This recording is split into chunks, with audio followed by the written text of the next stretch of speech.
참 이걸 그동안 우리가 가정에서의 그 갈등의 문제로만 보고 가정에서의 싸움으로만 보아왔던 그런 지난 날들의 성경 해석들이 있었습니다. 그래서 야곱의 잘못이었다, 라반의 잘못이었다. 그리고 또 이제 라헬과 레아가 그 아기 낳기 시합을 하죠. 경쟁을 하는 모습을 보면서 이건 사람들의 삶이 아니냐 이렇게 보았는데, 조금 더 이 이야기 속에서도 뭘 봐야 된다고요? 예수 그리스도를 통한 구원, 그죠? 그 예수 그리스도를 통한 구원의 모습을 봐야 돼요. 그 속에서 하나님과 우리들의 연합, 그래서 하나님이 우리를 통해서 아들 낳기, 더 정확히 말하면 하나님이 우리와 연합해서 아들 만들기 작업의 일환으로 보셔야만 성경이 내 이야기가 되어지지, 이걸 아유 그 당시엔 참 야곱도 막 그렇게 살았어 이렇게 지나고 나면 야곱은 나쁜 사람이 되고 나는 의로운 자가 되는 자칭 의쌓기가 되어버리기 때문에 그건 성경을 잘못 본 거죠. 특별히 성경 속에서 그 여인들은 사실 자리가 없어요. 여자들의 자리. 그들의 그 유대인들이 즐겨서 가지고 자기들의 신분을 드러내는 게 뭐가 있는가 하면 족보가 있죠. 그런데 그 족보 속에도 들어가 보면 그들의 족보 속에는 여자가 안 들어가요. 그런데 놀랍게도 성경의 족보 속에는 여자들의 이름이 들어가 있죠. 우리가 잘 아는 대로 마태복음에 나오는 예수님의 족보, 그죠? 예수님의 족보 속에는 4명의 여자가 나와요. 4명의 여자, 그죠? 오늘 그 여자와 오늘 여기에 그 야곱의 아내 라헬과 레아도 같은 내용을 담고 있다라는 이야기를 기억하셔야 되는데, 한번 생각해 보세요. 성경을 찾지는 않겠습니다만은 첫 번째로 그 족보에 등장하는 여자가 다말이에요.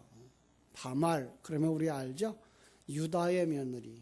그래서 그 시아버지를 통해서 씨를 받아서 대를 이었던, 혈통을 이었던 여인, 그죠? 당시에는 그 형이 죽으면 동생이 형수를 취해서 자녀를 낳아 형의 대를 잇도록 해주는 그 형사 취수라고 하는, 형이 죽으면 그 형수를 취하는 그런 풍습이 있었죠. 물론 그것은 하나님이 그런 풍습을 통해서 뭘 우리에게 가르쳐 주는 거예요? 하나님의 언약은 끊어지지 않는다를 보여주고 있는 것인데, 둘째 아들 오난이 그 씨 주기를 싫어해서 땅에다가 쏟아버려서 하나님이 너 같은 놈은 안 돼 그러고 죽여버리죠. 그런 부분 하면 이제 셋째를 그 며느리에게 주어야 되는데, 이 유다의 생각에 다말이 나쁜 사람이죠. 다말이 저 첫 아들도 그냥 죽더니 둘째 아들도 그 여자와 같이, 며느리와 같이 누우니까 죽어요. 셋째도 잃어버릴까봐 안 주고 있는 거예요. 이 핑계 저 핑계 대고 안 줘요. 줄 때가 됐는데도. 그러니까 유다가 그 다말이 변장을 하고 시아버지를 유혹해서 시아버지로부터 씨를 받아 거기서 이제 두 아들 베레스와 세라를 낳죠. 이거 역시 다윗을 통해서 예수가 나오는, 그래서 음녀의 이야기가 아닌 한 여인의 희생으로 말미암아 하나님의 언약의 계보가 이어지는 십자가의 이야기인 거예요. 두 번째로 나오는 여인의 이름이 라합이죠. 라합 그러면 우리 잘 알죠, 그죠? 그 여리고성에 그 정탐꾼이 들어갔을 때에 그들의 소식을 들은 그 기생 라합, 그가 이방 여인이었죠. 그가 하나님의 은혜를 입어서 그 소식을 듣고 진리의 말씀을 가지고 그들을 숨겨줘요. 조국을 배반해요. 자, 이런 사람들도 하나님은 뭐예요? 쓰셔요. 그리고 여리고가 멸망할 때 그는 구출을 받아서 혼자 살다가, 그죠? 그가 보아스를 낳아서 혼자 살아서, 혼자 낳아서가 이제 혼자만 살죠. 여리고가 망할 때 혼자만 남았다가, 그죠? 혼자만 살아 있어서 그가 보아스를 낳는 예수의 조상이 되는 이야기죠. 세 번째로 그 예수님의 족보에 등장하는 여자가 룻이죠. 룻 역시 이방 여인이었어요. 근데 이제 나오미가 남편과 두 아들을 데리고 이방으로 내려갔다가 거기서 남자들이 다 죽어요. 그때 얻었던 며느리 둘 가운데 하나가 이제 룻이고, 그가 시어머니와 같이 하나님을 섬기겠다라고 하고 베들레헴으로 돌아와서 보아스를 만나요. 바로 그 이제 라합이 낳았던 그 보아스죠. 그 보아스를 만나서 다윗의 할아버지를 낳죠. 그죠? 하나님의 은혜로 언약의 자손을 잉태했다. 비록 이방 여인이었지만 이런 얘기예요. 그 다음에 네 번째로 출연하는 여자가 예수님을 낳은 마리아죠. 자, 여기 보면 그 다말과 그 마리아는 하나님의 택함 받았다라고 말하는 이스라엘의 여자들이에요. 그런데 여기 두 사람은 라합과 룻은 이방 여인이에요. 그 마리아 역시 처녀가 임신을 했으니 그 약혼한 남자가 어떻게 생각하겠어요? 그죠? 그래서 끊으려고 했죠. 왜? 간음했다고 의심이 들었기 때문에 그렇죠. 이런 여자가 누구를 상징하고 있어요? 지금 요 속에 있는 레아를 상징하고 있는 거예요. 레아는 지금 바로 그런 면에서, 라헬과 레아는 그런 면에서 예수님의 족보에 올라가는 네 여인의 내용을 그대로 품고 있는 사람들이고, 그 내용 그대로 가져오면 그게 누구예요? 여러분과 내가. 여기에 나오는 여러분 그 레아와 라헬은 바로 오늘 우리를 지칭하고 있는 그림들인 것을 알 수가 있습니다. 그때에 누가 와요? 신랑된 야곱이 내려와요. 이때 야곱의 모습은 바로 예수 그리스도가 우리를 찾아오는 그런 모습이었다. 그래서 어제도 이제 우물가에서 만나는, 신랑과 신부가 만나는 이야기를 통해서 요한복음과 연결시켜가지고 요한복음 4장에 예수님이 수가성 여인을 구원하는 그 모습 통해서 이게 바로 예수님이 우리를 찾아오시는 모습이었다라고 말했는데, 오늘 다시 한번 그 부분을 보도록 하겠습니다. 야곱이 레아와 라헬을 아내로 맞이했다라고 표현하고 있는데, 그렇죠? 자, 얼마나 그를 사랑했으면 20절에 그렇게 말했어요. 야곱이 라헬을 위하여 7년 동안은 라반을 섬겼으나 그를 사랑하는 까닭에 7년을 며칠같이 여겼더라. 그러니까 하나님은 우리를 사랑해서 우리와 짝되시려고 7년이라고 하는 시간, 정한 시간이고 완전한 시간이고 모든 시간이에요. 모든 시간을 우리를 사랑해요. 그리고 그 수고를 수고로 여기지 아니하시고 다가오고 계신 것을 알 수가 있습니다. 그런데 첫날 밤 지내고 나서 이게 웬일입니까? 라헬이 아니고 레아였어요. 그렇죠? 이제 외삼촌에게부터 속임당하기 시작하는 상황이죠. 외삼촌의 집은 어떤 집이에요? 어제 얘기했어요. 이 세상을 상징하고 있는 것이고, 이 세상의 지혜자가 누구가 지혜자예요? 중국에 가면 제갈량이죠. 제갈량과 같이 협작꾼이고 사기꾼이에요, 사실은요. 그런데 그가 그 남 속이기 잘하는 걸 가지고서 그걸 지혜라고 평하죠. 이게 세상이에요. 그러니까 우리가 사는 세상도 누가 돈 벌고 잘 살아요? 남 잘 속이고 남을 잘 넘어뜨리고 그리고 자기의 이득을 취하는 사람만 잘 살게 돼 있죠. 이게 세상 풍속이에요. 그죠? 그래서 외삼촌에게 속임을 당하기 시작했다. 세상 풍습이라고 말하죠. 세상 풍속을 따르는 자가 된 거죠. 지난 주일날 오후 시간에 죄와 허물로 죽었던 자들이라고 말을 하면서 그때 뭐라 그랬어요? 너희들이 바로 세상 풍속을 따르고 공중본세를 따르는 세상의 자식들, 사단의 자식들이 되었다라는 얘기예요. 바로 우리 인간 속에서 바로 그것들이 일어나고 있다. 마치 예수가 이 땅에 내려와 세상의 법률과 도리의 구속을 받으며 평가받고 있는 모습과 똑같은 거예요. 그 삶의 모습이 속임수고, 그리고 자기가 원하는 것을 다 얻으려는 노력이고, 남을 밟고 서려는 경쟁이고, 수단과 방법을 다 동원해요. 좋은 결과만 얻으면 무슨 방법이라도 괜찮다가 세상이에요. 이게 인본주의입니다. 그런데 이게 오늘날 교회까지 들어왔어요. 그래서 어떤 방법으로든지 사람들을 끌어모아 교회만 크면 능력 있는 자가 됐어요. 이게 문제죠. 진리가 있어야 되는데 인간의 수단과 방법들이 들어오기 시작한 거죠. 사람의 눈에 보이는 모습을 보면 그 앞에서 이삭, 에서, 리브가, 야곱이 서로 자기 이익을 위해서 상대방을 이용하고 암투하는 모습에서 본 것처럼 레아와 라헬이 아들 낳기 경쟁들에 싸우다가 어디까지 들어갑니까? 자기 시녀들까지 등장시키는 진흙탕 싸움이죠. 그렇습니다. 그러나 복음의 눈이 열리면 그 속에서 뭘 볼 수 있어야 돼요? 예수 그리스도, 그리고 그의 십자가를 통한 아들 만들기, 이거 볼 수 있어야 돼요. 아들이 되기예요.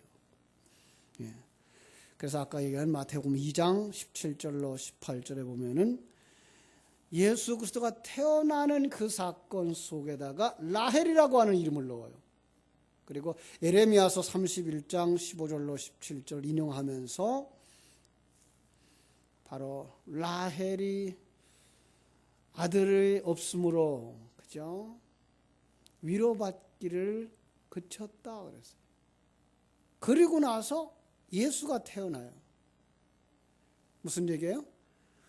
아들을 다 잃어버렸는데 그 아들을 어떻게 해야 위로를 받는다고요? 다시 돌아와야 위로가 되는 거죠. 조금 다른 말로 말하면 아들이 다 죽었어요. 그러면 어떻게 해요? 아들이 살아나야 그 부모가 그 아들을 인하여서 위로를 받는 모습인 거죠. 요 그림이에요.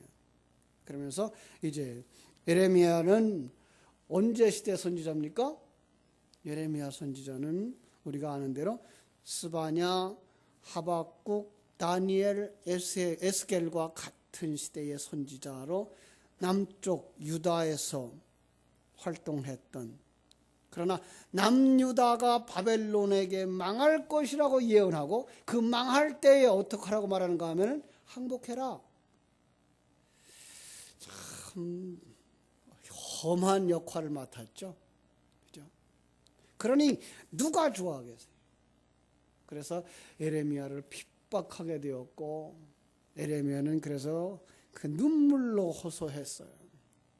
그게 핍박을 받아 서러워서가 아니라 그들에 대한 불쌍함 때문에 눈물로 호소해서 눈물의 선지자라고 하는 별명을 가지고 있어요. 여러분 시간이 있으면요, 에레미야서 30장부터 33장까지를 차근차근 읽어보세요. 거기 보면은 너희들이 징계를 받을 거야, 매를 맞을 거야 라고. 근데 그 매 맞을 거야로 끝나지 아니하고 그러나 이렇게 나와요. 회복될 거야. 무슨 뜻입니까? 그거가 그냥 역사 속에 그냥 한 부분으로 버려버리면, 그때 그 이스라엘은 그래서 죄를 지어가지고 매를 맞았구나, 그리고 회개해서 그래서 회복됐구나, 이렇게 생각해서 우리도 회개하면 된다, 이렇게 회개만 따오는데 아니요. 그걸 내 모습으로 보세요. 내가 왜 매를 맞는다고요? 내 속에 옛사람이 있어서 매를 맞아요. 옛사람은 하나님의 뜻에 순종한다, 불순종한다. 불순종하게 되어 있어요. 제일 큰 불순종, 아주 중요한 불순종이 뭐예요? 하나님의 뜻을 저버리고 내 뜻대로 되기를 원하는 거죠. 내가 아직도 중심이고 내가 주인이고 내가 왕인 거죠. 그래서 하나님 앞에 매를 맞는 거예요. 그런데도 불구하고 회복시키신다는 말은 무슨 말이에요?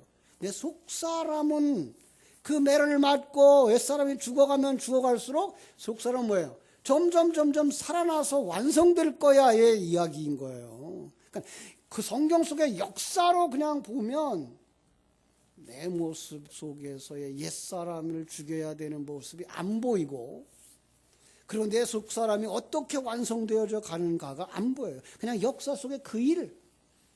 그리고 회개하자 이것만 가지고 하면 뭐만 있어요? 회개할 내용이 뭐예요? 그냥 사사한 죄들, 누구에게 욕했던 거, 남의 거, 해한 거, 이런 것들만 생각하고 그거 회개했다고 생각하는 거죠. 진정한 회개는 어떤 회개라고 그랬어요? 첫 번째, 죄가 있어요. 하나님 떠난 자가 하나님과 연합되는 것. 이건 우리가 한 게 아니에요, 사실은. 누가 했어요? 예수 그리스도를 통해서 이루어졌어요. 그래서 첫 번째 회개는 성도들에게 이미 일어난 거예요. 두 번째 회개는요, 그 사람 속에서 아직도 자기중심적인 것이 남아있는 것, 그거 벗어버리는. 근데 그걸 우리의 힘으로 벗어버릴 수가 없어요. 진리와 생명의 말씀, 성령이 우리 속에 들어와야만 이 옛사람은 벗어지는 거죠. 여러분들이 복 있는 거예요. 이렇게 새벽을 깨워서 매일매일 이 십자가와 복음의 진리를 들으실 수 있는 것, 그리고 그걸 가지고 이렇게 살면 안 되겠구나, 벗어버려야죠. 그게 요한계시록 3장 20절의 모습이라고 그랬어요. 그죠? 예수님이 어떻게 해요? 우리 안에 와서 항상 두드리죠. 나로 왕 삼아라. 내가 왕이야. 네가 왕의 자리에서 내려와. 오늘도 이 말씀을 통해서 우리에게 말씀하시는 주의 음성을 들으셔야 됩니다. 에레미야서 한번 볼게요. 그래서 조금만 볼게요. 에레미야서 33장 15절. 여기서 이제 그 징계와 회복이 함께 나와서 요 구절을 한번 택해 봤어요.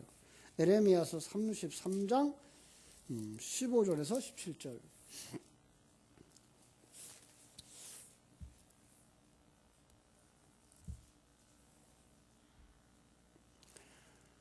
아, 14절부터 17절까지 읽을게요. 여호와의 말씀이니라. 보라, 내가 이스라엘 집과 유다 집에 대하여 일러준 선한 말을 성취할 날이 이르리라. 그날 그때 내가 다윗에게서 한 공의로운 가지가 나게 하리니 그가 이 땅에 정의와 공의를 실행할 것이라. 그날에 유다가 구원을 받겠고 예루살렘이 안전히 설 것이며 이 성은 여호와는 우리의 의라는 이름을 얻으리라. 여호와께서 이와 같이 말씀하시니라. 여호와의 집의 왕위에 앉을 사람이 다윗에게 영원히 끊어지지 아니할 것이다. 그렇죠? 무슨 말이에요? 앞에서는 징계할 거다라고 말해놓고 여기서는 그러나 회복시킬 거다라고 말씀하고 있는 것을 볼 수 있어요. 그 속에도 역시 뭐가 있어요? 어떻게 그러나가 나온다고요? 하나님은 공의의 하나님인데 범죄한 자들을 어떻게 해요? 징계하지 않으면 공의가 실현되지 않는 거예요. 징계하셔야 돼요. 어디다 대고 징계해요? 십자가에 대고 징계하죠. 그래서 십자가를 누가 져요? 예수가. 우리는 예수 안에서 그 십자가를 다 진 자들이 된 거죠. 그렇죠? 그러니까 그렇게 성경을 보면서 변화가 있을 때, 전환에 있을 때 그 전환의 중가운데 여러분은 꼭 십자가를 세워놓고 읽으셔야만 성경을 정확하게 이해하실 수가 있는 거죠. 그죠? 라헬이 누구를 낳죠? 다시 돌아와서요. 라헬이 요셉과 베냐민을 낳아요. 그죠? 그 에레미야서 이야기를 지금 하고 싶어서 그래요. 마태복음 2장에 나오는 그 라헬의 이야기를. 예, 그 요셉과 베냐민을 낳는데 요셉이 또 두 아들을 낳죠. 요셉의 두 아들 누굽니까?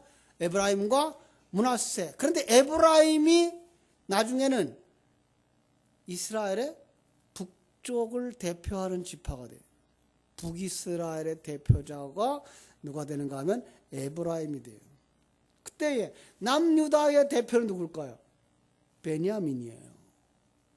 결국은 그래서 이스라엘 백성들의 마음속에서는 라헬은 이스라엘의 국모예요. 이런 사상이 그냥 그대로 흘러와요. 그래서 라헬이 아들을 잃었다라고 하는 얘기는 누굴 다 잃었다는 거예요? 지금 여기 북쪽 이스라엘과 남쪽 유다를 다 잃었다는 거죠. 북쪽 이스라엘은 아수르에게 망했고 남쪽 이스라엘은 뭐예요? 바벨론에게 포로 잡혀갈 때 그때 거기서 라마에서 통곡하는 거죠. 내 아들을 잃었다. 그런 라마가 거기가 라헬의 무덤이 있는 곳이에요. 이렇게 성경은 그냥 쫙 끼워 맞추기처럼 딱 맞춰져 있어요. 그게 안 보이고 그냥 그걸 그 당시 사건들로만 하나하나 띄워놓으니까 연결이 안 되어지는 거지. 성경은 이렇게 연결시켜 가면서 성경을 우리에게 복음을 설명하고 있습니다. 그렇죠? 그리고 라마는 이스라엘이 해방되고 풀려난 곳이 바로 이 라마예요. 나중에 에레미야서 40장 1절 보시면 돼요. 어떻게 풀려났냐? 그 얘기가 마태복음 2장에서 나오는 거예요. 누구를 통해서? 예수 그리스도를 통해서. 이렇게 예수 그리스도를 통해서. 예수 그리스도가 통해서 어떻게 구원받아요? 예수 그리스도가 이 땅에 오는데 예수 그리스도를 축복하러 온 동방의 박사들이 뭘 가지고 옵니까? 장례 용품을 가지고 와요. 참 성경은 이렇게 연결되어 있어요. 그러니까 예수는 왜 왔어요? 죽으러 왔어요. 그리고 예수 그리스도의 죽음을 통해서 라헬의 통곡이 위로가 되는 거예요. 잃어버렸던 이스라엘이 살아나는 거죠. 돌아오는 것이고 살아나는 것이라는 그림을 그릴 수가 있는 거예요. 참 레아는 그럼 어떻습니까? 레아는 창세기 29장의 30절로 31절에 보니까 우리가 아까 읽었던 부분에서 뭐라고 그랬어요? 우리는 요즘 성경은 그래도 번역을 해놨어요. 사랑받지 못함을 보시고라고 31절에 그죠? 33절에도 사랑받지 못함을 들으셨으므로 그 과거 성경에 뭐라 그러는가 하면 총이 없으므로 그랬어요. 총이 없어요. 갖다 주세요. 권총을 줄까요? 기관총을 줄까요? 사랑받지 못함으로. 그러니까 남편에게 사랑받을 만한 어떤 조건도 가지고 있지 못했다라는 거죠. 이게 우리예요. 그걸 갖다가 아가서에서는 술람미 여인으로 말하고, 술람미 여인은 어땠어요? 피부가 검고 못생기고 사랑받을 만한 조건을 하나도 가지지 못한 여자, 이게 술람미 여인이었잖아요. 이 얘기를 하고 있는 거예요. 누구예요? 이게 우리 얘기죠. 우리가 하나님의 사랑을 받을 만한 어떤 조건을 가지고 있지 않았다고 하는 얘기를 이런 말로다가 한마디에서 탁 쓰고 있는 거예요. 성도, 특별히 이방 여자, 그죠? 라헬은 이스라엘의 상징. 그래서 이 라헬과 레아 그리고 야곱이 부부싸움의 소재가 뭘까요? 부부싸움. 왜 싸워요? 레아가 항상 요구하는 거예요. 잠자리 안 해준다고. 그 잠자리의 주도권을 누가 가지고 있는가 하면 라헬이 가지고 있어요. 그래서 그런데 불구하고 라헬은 오히려 아기를 못 낳고 레아는 아들을 낳는 이런 모습. 언제 그럼 그 잠자리가 가지고 잠자리를 하게 돼요? 부부싸움 하고 나서야.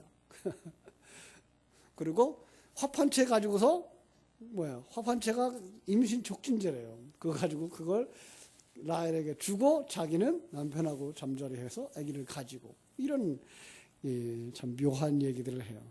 그런 면에서 레아는 라헬에게도 그 야곱에게도 철저하게 버림받은 여자, 자격이 하나도 없는 여자, 여러분과 나예요.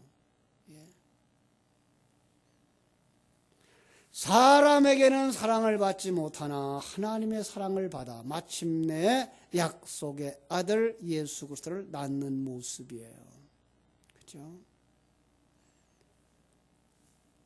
사랑하는 여러분, 오늘도 하나님께서 세상 속에서 사랑받지 못하지만 여러분을 이처럼 뜨겁게 사랑하시고 여러분과 함께 하셔서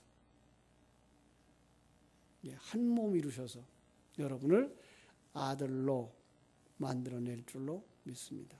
그날을 바라보고 오늘도 용기 백배해서 삶의 현장에서 승리하게 되기를 주님의 이름으로 축원합니다.